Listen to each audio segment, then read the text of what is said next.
মাছ ভাজা রেসিপি সবার বাড়িতেই হয়। কম বেশ আমরা সবাই মাছ ভাজা খেয়ে থাকি। তবে আজকে যে রেসিপিটা করেছি, এই রেসিপিটা আপনি যদি তৈরি করেন, তাহলে আপনি সম্পূর্ণ একটা ডিফারেন্ট টেস্ট এবং ডিফারেন্ট ফ্লেভার পাবেন মাছের মধ্যে। আশা করি ভিডিওটি শুরু থেকে শেষ পর্যন্ত দেখবেন, তাহলেই কিন্তু মাছের এই ইউনিক রেসিপিটা জানতে পারবেন। সবাইকে জানাচ্ছি আসসালামু আলাইকুম। আশা করি সবাই সুস্থ আছেন, ভালো আছেন। সবাইকে রিকোয়েস্ট করব শুরুতে একটা লাইক দিয়ে রেসিপিটি দেখা শুরু করতে, আর যারা নতুন আছেন আমার চ্যানেলে অবশ্যই আমার চ্যানেলের সঙ্গে থাকবেন একটা সাবস্ক্রাইব করে এবং বেল আইকনটি বাজিয়ে দিয়ে। প্রথমেই আমি মাছ নিয়েছি, এগুলো কাতলা মাছ বাজার থেকে কেটে নিয়ে এসেছি, তাই ওরা ছোট ছোট পিস করে কেটে দিয়েছে। মাছগুলো খুব ভালোভাবে ধুয়ে পরিষ্কার করে আমি কিন্তু পানি ঝরিয়ে নিয়েছি, মাছে কিন্তু কোনো পানি থাকা যাবে না। আর মাছের ভেতরে মশলাগুলো যেন খুব ভালোভাবে প্রবেশ করে, তার জন্য কাঁটা চামচ দিয়ে একটু খুঁচিয়ে নিচ্ছি। মাছ এমনি খুব নরম এবং ভাজতে গেলে খুব অল্প সময় কিন্তু ভাজা হয়ে যায়, খুব বেশি সময় নেয় না। তারপর মাছের ভেতরে কিন্তু অনেক সময় মশলা ঢুকতে চায় না, প্রবেশ করে না, যার কারণে এই প্রসেসটা করা। মাছের ভেতরে কাঁটা চামচ দিয়ে একটু ছিদ্র করে দিলে কিন্তু সব মশলা সুন্দরভাবে মাছের ভেতর প্রবেশ করবে। দিয়ে দিচ্ছি 2 টেবিল চামচ লেবুর রস। অবশ্যই লেবুর রসটা দিবেন মাছের টেস্ট বাড়ানোর জন্য এবং মাছের দুর্গন্ধ দূর করার জন্য। দিয়ে দিলাম 1.5 টেবিল চামচ লাল মরিচের গুঁড়ো, 1 চামচ হলুদ গুঁড়ো, 1 চামচ জিরা গুঁড়ো, ধনিয়া গুঁড়ো এবং সেই সাথে 1 চামচ চাট মশলা। চাট মশলা কিন্তু কম বেশ আমাদের সবার ঘরেই থাকে। দিয়ে দিয়েছি লবণ স্বাদমতো এবং বেশ কিছু সবুজ এবং লাল রঙের কাঁচামরিচ খুব কুচি কুচি করে কেটে দিয়েছি। আদা বাটা এবং রসুন বাটা দিয়েছি 1 চামচ এবং সরিষার তেল। এরপরে খুব ভালোভাবে হাত দিয়ে মশলাগুলো একসাথে মিশিয়ে নিব। দেখতে পাচ্ছেন মশলা কিন্তু মাখানোর সময় খুব চমৎকার লাগছে, আর সত্যি বলতে এই মশলাটা মাখাতে গিয়ে খুব চমৎকার একটা ফ্লেভার এসেছিল। এরপরে মাছগুলো দিয়ে দিব এবং হাত দিয়ে খুব ভালোভাবে মাছের প্রতিটা গায়ে মশলাটা মাখিয়ে নেবেন। অবশ্যই এই কাজটি হাত দিয়ে করবেন, তা না হলে মাছের গায়ে কিন্তু মশলাগুলো খুব ভালোভাবে লাগানো হবে না। মাছের গায়ে খুব ভালোভাবে এরকম প্রত্যেকটা মাছ আলাদা আলাদা ভাবে মাছের গায়ে মশলাগুলো লাগিয়ে নেবেন। আর যে মশলাগুলো আমি এই মাছ রান্নায় ব্যবহার করছি, প্রতিটা মশলাই কিন্তু সবার ঘরেই থাকে কম বেশ।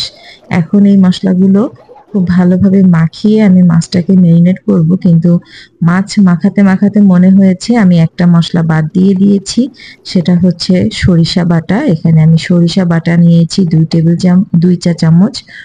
এটা খুব ভালোভাবে মাখিয়ে নিয়েছি এবং 30 মিনিটের জন্য এটা আমি রেস্টে রেখে দিব। 30 মিনিট পরে আমি মাছ ভাজার জন্য চলে এসেছি। ফ্রাই প্যান নিয়েছি, এটা খুব ভালোভাবে হিট করে নিয়েছি। এই ধরনের ফ্রাই প্যান খুব ভালোভাবে হিট করে যখন আপনি দেখবেন ধোঁয়া ওঠে, ঠিক সেরকম পর্যন্ত হিট করবেন এবং তেল দেওয়ার পরেও ধোঁয়া উঠবে।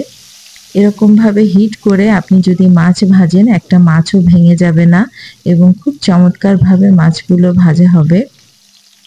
এভাবে করে মাছ ভাজলে ফ্রাই প্যানের গায়েও কিন্তু মাছগুলো লেগে যাবে না, একটা মাছ একটা মাছের সাথেও লেগে যাবে না, সবগুলো মাছই কিন্তু আলাদা। দেখতে পাচ্ছেন আমি কিন্তু এই প্রসেসে আপনাদেরকে দেখিয়ে দিলাম যে কিভাবে মাছ ভাজবেন। অনেকের কাছেই এই ধরনের ফ্রাই প্যান থাকে, কিন্তু তারা ভাবেন যে আসলে এটা তো ননস্টিক না, এখানে মাছগুলো লেগে যাবে। আসলে কিন্তু লেগে যাবে না, আপনি শুধু একটু টেকনিক ফলো করলেই খুব সুন্দরভাবে মাছগুলো ভেজে নিতে পারবেন।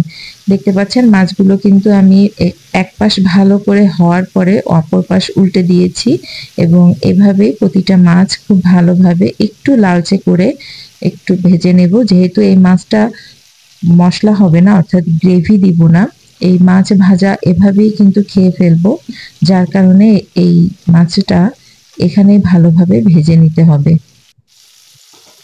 তো মাছগুলো খুব সুন্দরভাবে ভাজা হয়ে গেছে।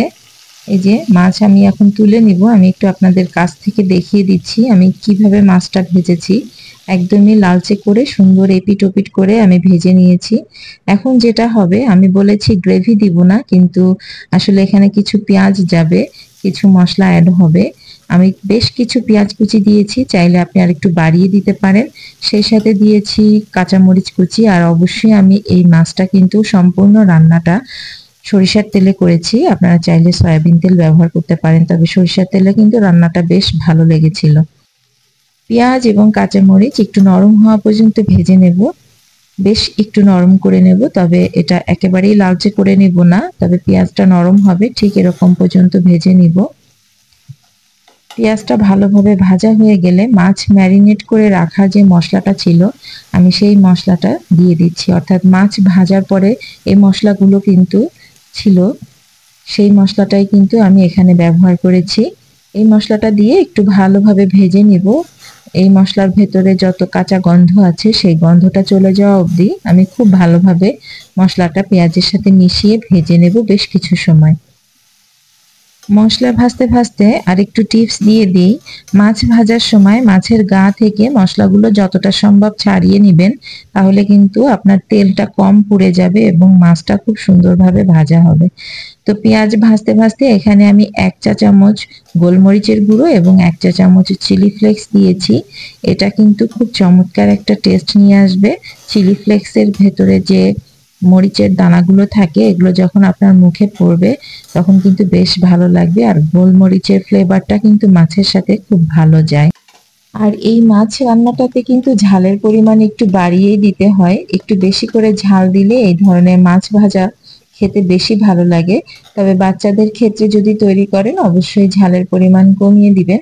আমি কিন্তু যথেষ্ট পরিমাণ ঝাল ব্যবহার করেছি, দেখতে পেয়েছেন। তো মাছগুলো দিয়ে দিয়েছি ফ্রাই প্যানে এবং এটা আমি ভালোভাবে উল্টে পাল্টে মশলাগুলো মিশিয়ে নিয়েছি মাছের সাথে এবং মিডিয়াম হিটে বেশ কিছু সময় কিন্তু এরকম ভাবে ভেজে নিয়েছি। সবশেষে যেটা দিয়েছি কাসুরি মেথি, হাতের তালুর সাহায্যে একটু গুঁড়ো করে মাছের উপরে ছিটিয়ে দিয়েছি।